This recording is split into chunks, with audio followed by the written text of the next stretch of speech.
គោរពជំរាបសួរពុកម៉ែបងប្អូនទាំងអស់គ្នានេះគឺជាការធ្វើបុកសណ្ដែកសាច់គោជាដំបូងយើងត្រូវមានសាច់គោចំនួនប្រហែលជា 4-5 ខាំហើយយើងហាន់វាស្ដើង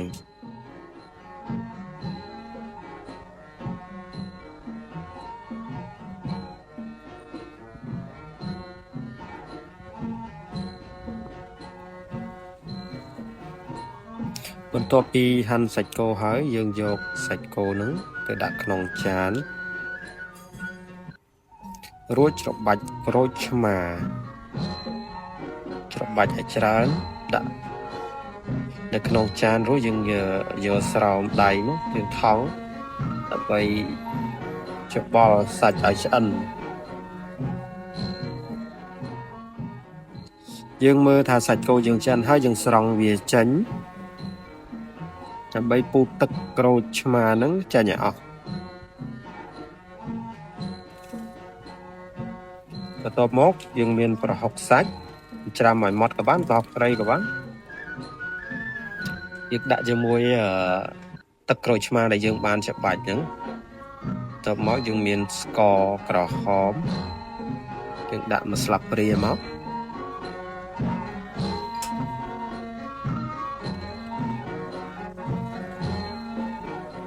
រួចកូរវាឲ្យរលាយ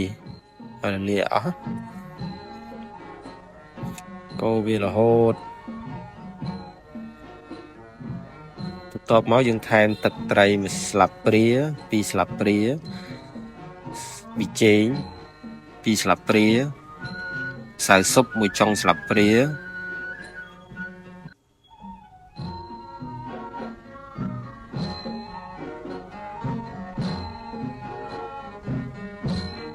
យើងថែមទឹកត្រី2ស្លាបព្រាទៀតបាទហើយច្របាច់ក្រូចឆ្មាចូលបន្ថែមទៀតបញ្ជាក់វីដេអូនេះបងប្អូនខ្ញុំយកពី TikTok ទេ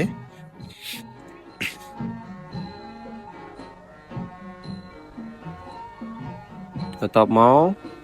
យើងយកម្ទេសខ្ទឹមក្រហមខ្ទឹមសដែលយើងបាន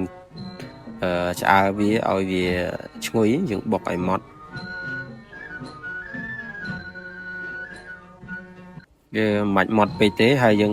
ទឹកដែលយើងលាយមាញ់ហ្នឹងយើងដួសដាក់មកហើយយើងច្បល់វាបន្តិចទៅ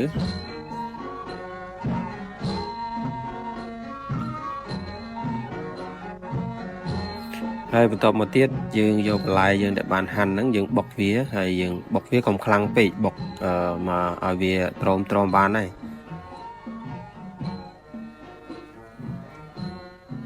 យើងច្បល់វាហ្នឹងប៉ុណ្ណឹងបានហើយប៉ុន្តែល្អិតពេកវាអាចអត់នឹងឆ្ងាញ់ទេបងប្អូន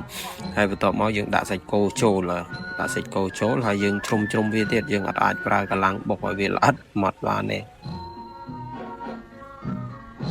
ហ្នឹងហើយបងប្អូនប៉ុណ្ណឹងជាការស្រេចអូអែមបើមានអាជាក់ទៀត